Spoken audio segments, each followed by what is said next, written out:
Relation जब बहुत ज़्यादा बिगड़ जाता है, इतना ही ज़्यादा बिगड़ जाता है कि आपका पार्टनर आपका कोई भी बात मानना नहीं चाहता है, ना सुनना चाहता है, ना ही प्रॉब्लम को सॉल्व करना चाहता है, और तब आप डिसीजन लेते हो कि अभी हम साइलेंट ट्रीटमेंट शुरू करेंगे। और कुछ दिन साइलेंट ट्रीटमेंट फॉलो करने के बाद आपको ये दिखाई देता है कि साइलेंट ट्रीटमेंट बहुत अच्छा रिजल्ट दे रहा है। आपका ये एक साइलेंट ट्रीटमेंट आपके प्रॉब्लम को बहुत हद तक सॉल्व कर देता है। तो आज के वीडियो में मैं यही बताऊंगी कि जब रिलेशनशिप बहुत ज़्यादा खराब हो जाता है, उसी वक्त साइलेंट ट्रीटमेंट इतना ज़्यादा अच्छा से काम क्यों करता है।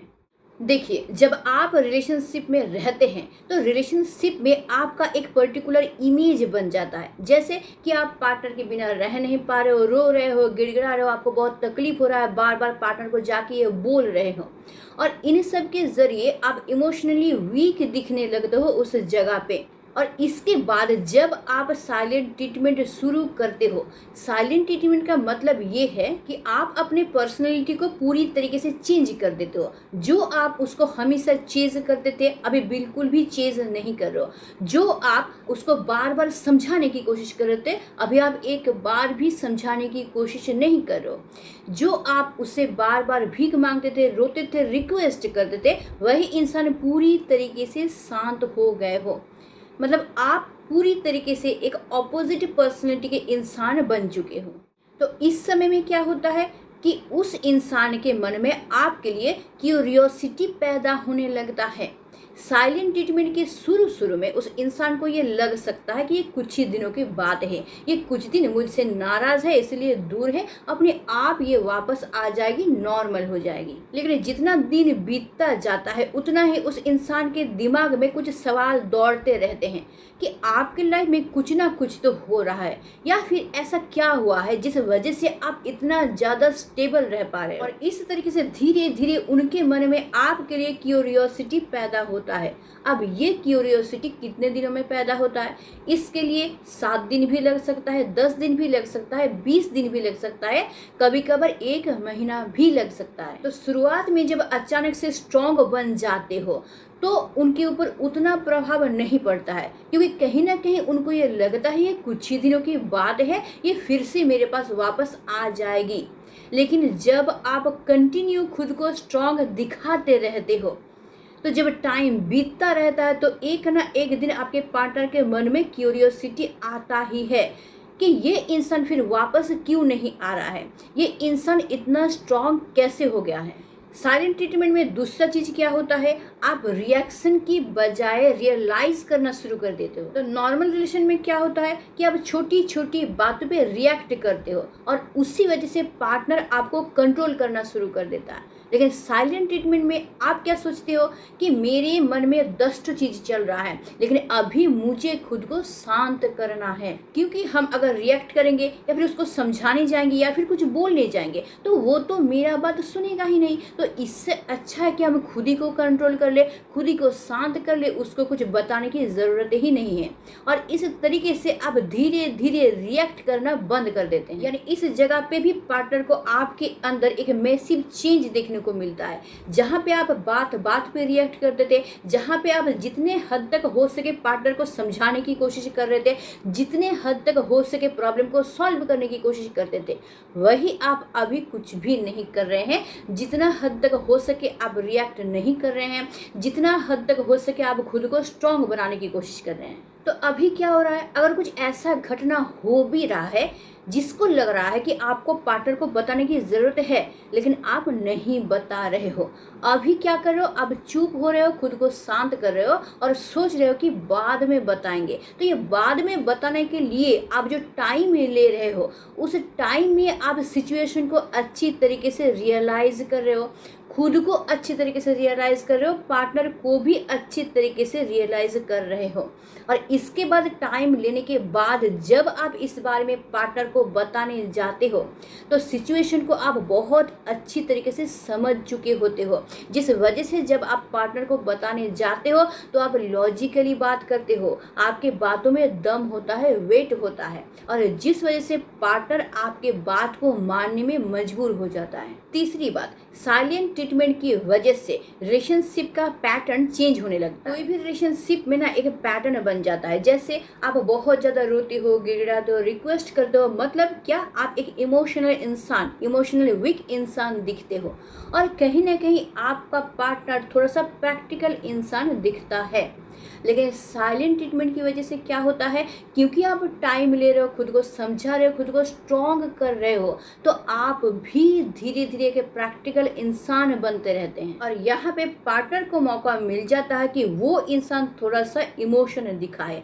जहाँ पे पार्टनर आपके साथ अपना फीलिंग्स, अपना इमोशन शेयर ही नहीं कर रहा था, वहीं पे वही इंसान धीरे धीरे अपना फीलिंग्स, अपना इमोशन, हर एक चीज़, अपना सीक्रेट आपके सामने रखना शुरू कर देता है। और इसीलिए रिलेशनशिप का जो पैटर्न है, जो कि सालों से चलता आ रहा था, वो धीरे धीरे चेंज होना शुरू हो जाता है।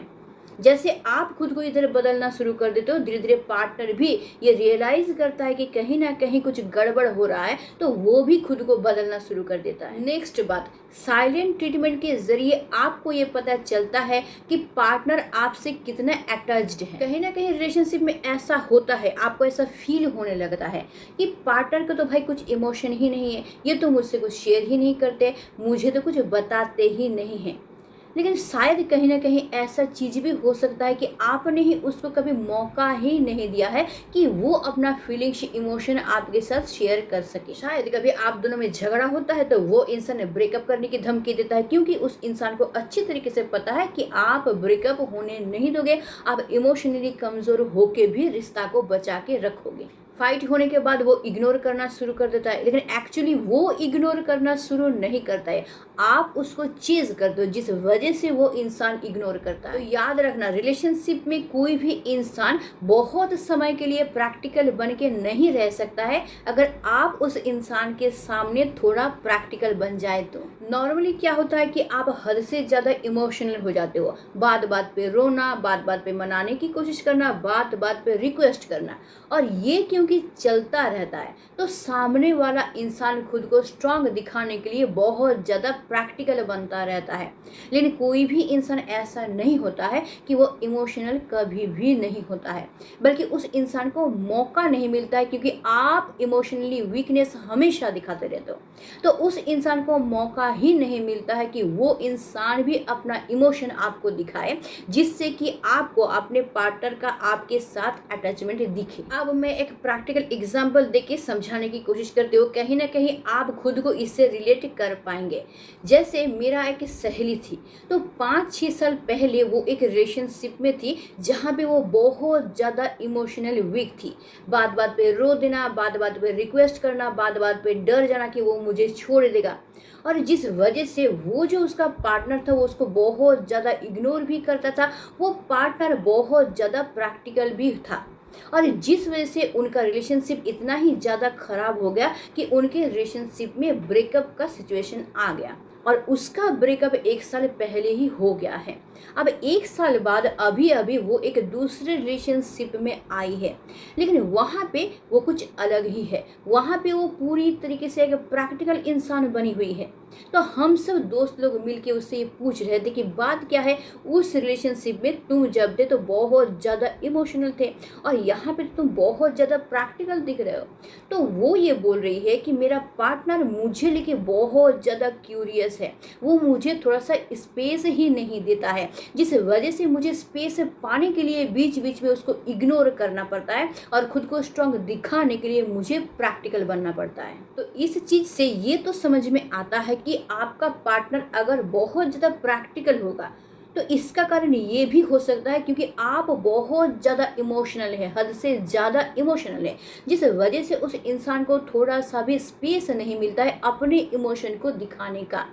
कहीं ना कहीं मेरी सहेली बहुत साल पहले बहुत ज़्यादा इमोशनल थी, जिस वजह से उसका पार्टनर बहुत ज़्यादा प्रैक्टिकल था, क्योंकि कोई भी इंसान जन्म से इतना ज़्यादा प्रैक्टिकल नहीं होता है। ऐसा कोई भी इंसान हो ही नहीं सकता है जो कि बिल्कुल भी चेंज ना होता हो, जिसमें थोड़ा सा भी इमोशन ना हो। तो क्योंकि उसको मौका ही नहीं मिलता है इमोशनल होने का, जिस वजह से वो खुद को हमेशा प्रैक्टिकल दिखाता रहता है, या फिर पार्टनर इतना ज़्यादा इमोशनली वीक है, इतना ही ज़्यादा वो अपना इमोशन दिखाता है कि ये इंसान इरिटेट होके खुद को प्रैक्टिकल दिखाता है या फिर पार्टनर को इग्नोर करना शुरू करता है। तो इस जगह पे ये समझना होगा कि एक इंसान खुद को हद से ज़्यादा प्रैक्टिकल क्यों दिखाता है, क्योंकि पार्टनर जब ब्रेकअप का बात करता है तो आप बहुत ज़्यादा इमोशनली वीक हो जाते हो। तो उसको तो ये पता है कि आप तो ब्रेकअप होने नहीं दोगे, आप इमोशनली वीक होके भी उसको चेज़ करना शुरू कर दोगे। और जहाँ आप ब्रेकअप का नाम सुन के इमोशनली वीक हो जाते हो, वही ब्रेकअप के ज़रिए यानी उसको शस्त्र बना के वो इंसान खुद को स्ट्रांग समझता रहता है। यानी कि प्रैक्टिकल होने का मतलब क्या है कि नहीं डरना, ब्रेकअप हो जाए ये सुन के भी डर ना लगना। और इमोशनल होने का मतलब क्या होता है कि कुछ भी नहीं हुआ है, थोड़ा सा फाइट हुआ है और आप सोच लेते हो कि कहीं ब्रेकअप तो नहीं हो जाएगा। यानी कि यहाँ पे आप बहुत ज़्यादा ओवर थिंकिंग करते हो, बल्कि उस सिचुएशन में ऐसा कुछ होने वाला ही नहीं होता है। लेकिन क्योंकि आप इमोशनली वीक हो तो आप बहुत ज़्यादा सोच के ब्रेकअप के बारे में सोच लेते हो, जिस वजह से आप बहुत ज़्यादा पार्टनर को चेज करना शुरू कर देते हो। नेक्स्ट पॉइंट, अगर साइलेंट ट्रीटमेंट होने के बाद भी आप खुद को नहीं चेंज करोगे, खुद के पैटर्न को नहीं चेंज करोगे, तो ये साइलेंट ट्रीटमेंट का टाइम आपका वेस्ट जाए। इसका मतलब ये होता है कि रिलेशनशिप में एफर्ट डालने का मतलब ये नहीं होता है कि हमेशा ही आप उसके पीछे भागते रहो, हमेशा ही आप उससे बात करते हो, बल्कि रिलेशनशिप में एफर्ट डालने का मतलब ये भी होता है कि आप खुद को संभाल सको। यकीन कीजिए, जो इंसान खुद को संभालना जानते हैं ना, वो रिलेशनशिप के किसी भी सिचुएशन में खुश रह सकते हैं। और जो लोग खुद को संभालना जानते ही नहीं है, उनको ही पता ही नहीं है कि किस सिचुएशन में किस तरीके से रिएक्ट किया जाता है, किस सिचुएशन में खुद को कंट्रोल किया जाता है, खुद को शांत रखा जाता है, वो इंसान जितना भी साइलेंट ट्रीटमेंट को फॉलो करे, वो सिर्फ और सिर्फ अपना टाइम वेस्ट करेगा और ये रिलेशनशिप कभी भी ठीक नहीं होगा। रिलेशनशिप में हम लोग हमेशा दूसरों को दोष देते रहते हैं कि उसका बिहेवियर चेंज हो गया है, वो पहले ऐसा नहीं था, अभी ऐसा हो गया है। तो मैं इस जगह पे ये बोलूँगी कि थोड़ा खुद के तरफ भी ध्यान दीजिए।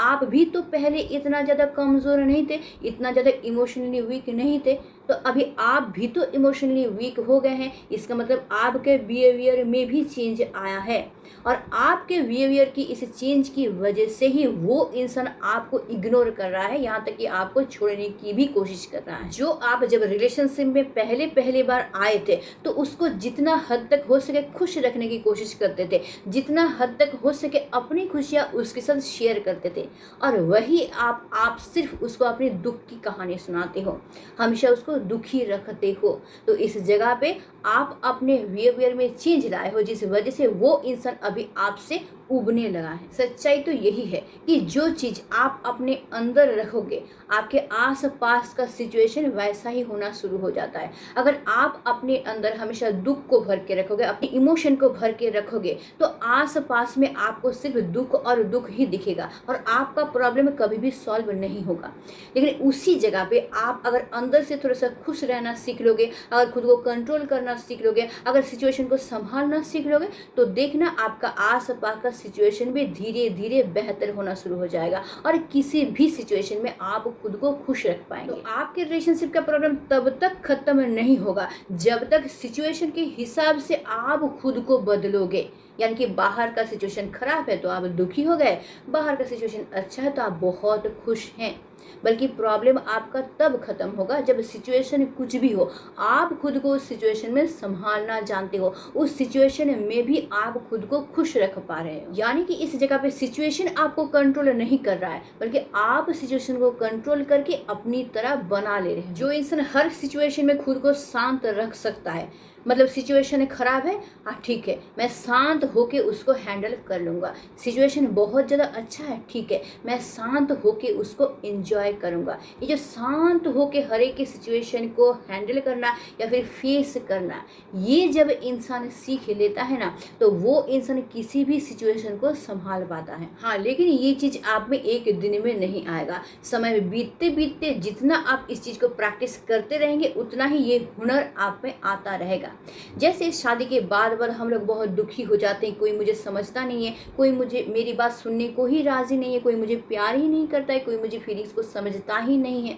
ये सारी चीज़ को सोच के हम लोग अंदर से बेचैन होते रहते हैं। इस जगह पे अगर हम लोग खुद को कंट्रोल करना सीख जाए कि बाहर जाए कुछ भी हो रहा हो, कोई भी इंसान कुछ भी कर रहा हो, हम खुद को स्ट्रांग रखेंगे, खुद का ख्याल रखेंगे, खुद को खुश रखने की कोशिश करेंगे, तो इस जगह पे आपका सिचुएशन कुछ भी भी हो, आप खुद को संभाल पाते हैं और धीरे धीरे आप शांत रखना खुद को सिखा भी लेते हैं। यानी इस जगह पे सिचुएशन आपको कंट्रोल नहीं कर रहा होता है, बल्कि आप अपने हिसाब से सिचुएशन को बना लेते हैं। तो इस जगह पे प्रॉब्लम आपके साथ कभी होता भी नहीं है, और अगर प्रॉब्लम आता भी है आप शांत होके अच्छी तरीके से उसको संभाल पाते हैं। तो इसलिए आज से ही आप सिचुएशन के वाइज चलना बंद कर दो, बल्कि आप सिचुएशन को देखो, बाहर कुछ भी हो रहा हो लेकिन आप अंदर से शांत रहने चाहिए, आप अंदर से स्ट्रांग रहने चाहिए। नेक्स्ट बात, अटेंशन के भूखे बिल्कुल मत रहो। इस जगह पर मैं डायरेक्ट आपको ब्लेम करने वाली हूँ। आप अटेंशन पाने के चक्कर में इतना ज़्यादा खुद को वीक दिखा देते हैं, जैसे मेरा तबीयत बहुत ख़राब है, मैं क्या करूँ, मुझे बहुत रोना आ रहा है, मैं क्या करूँ, मैं अकेला नहीं रह सकता हूँ, मुझे तुम्हारा साथ चाहिए। और आप ये इसीलिए करते हैं कि ये सब करके आपको पार्टनर का अटेंशन मिले। तो सबसे गलत तरीका है खुद को कमज़ोर बना के किसी के अटेंशन पाने की कोशिश करना, और सबसे अच्छा तरीका है खुद को स्ट्रांग बना के, पावरफुल बना के दूसरों का अटेंशन पाना। अब आपको चूज करना है कि अटेंशन पाने के लिए आप क्या करेंगे। आप अपनी लाइफ को बदलने की कोशिश कीजिए, जितना हद तक हो सके खुद को खुश रखने की कोशिश कीजिए, जितना हद तक हो सके खुद के पर्सनैलिटी को इम्प्रूव करने की कोशिश कीजिए। अटेंशन अपने आप आ जाएगा। अगर आप इस वीडियो को कंटिन्यू कर रहे हैं, अभी तक देख रहे हैं, इतना फ्रीडम आपके पास है कि आप अपने लाइफ में कुछ भी कर सकते हैं, तो आज से ही शुरू हो जाइए खुद को बदलने के लिए। खुद को इतना बदलिए, खुद को इतना सक्सेसफुल बनाइए, खुद के पर्सनैलिटी को इतना इम्प्रूव कीजिए कि नॉर्मली लोग आपके तरफ अट्रैक्ट हो। अटेंशन पाने के लिए आपको एफर्ट ना डालना पड़े, बल्कि आप नेचुरली अंदर से वैसे बने हुए हो कि नॉर्मल इंसान आपसे अट्रैक्ट हो। लेकिन आप वीक बन के किसी का अटेंशन पाना चाहते हो तो आपको अटेंशन कभी नहीं मिलेगा, बल्कि वो इंसान धीरे धीरे आपको इग्नोर करना शुरू कर देगा। क्यों? क्योंकि दुखी इंसान के साथ कोई भी इंसान रहना नहीं चाहता है। कुछ दिन तो रह लेगा, लेकिन लाइफ टाइम कोई भी स्टे करना नहीं चाहता है। वहाँ पे अगर आप स्ट्रांग बन के किसी का अटेंशन पा सकेंगे तो वो इंसान लाइफ टाइम आपके साथ रहना चाहेगा, क्योंकि स्ट्रॉन्ग इंसान का हाथ हर एक इंसान पकड़ना चाहता है। तो आई होप मैं बहुत अच्छी तरीके से आपको ये समझा पाई हूँ कि साइलेंट ट्रीटमेंट क्यों अच्छी तरीके से काम करता है, किस किस सिचुएशन में अच्छे तरीके से काम करता है। और अभी भी अगर मन में कुछ भी डाउट है मुझे कमेंट कर सकते हैं, डायरेक्ट मुझसे कॉल पे बात कर सकते हैं, लेकिन वो पेज है, मेरा व्हाट्सअप नंबर डिस्क्रिप्शन में दिया हुआ रहता है। मुझे इंस्टा पे फॉलो कर सकते हैं, वहाँ पे DM भी कर सकते हैं, और साथ ही साथ मैं लाइव सेशन करती हूँ, वहाँ पे आके भी आप अपना प्रॉब्लम बता के सॉल्यूशन पा सकते हैं। तो अगर वीडियो अच्छा लगता है इसको लाइक करना, इसको दोस्तों के साथ शेयर ज़रूर कर देना, और अगर नया हो मेरे चैनल पे, चैनल को ज़रूर सब्सक्राइब करके रख लेना, ताकि तुम्हारी लाइफ का हर एक प्रॉब्लम मैं सॉल्व कर सकूँ। तो आज के लिए बस इतना ही। Stay tuned, meets on time, bye bye.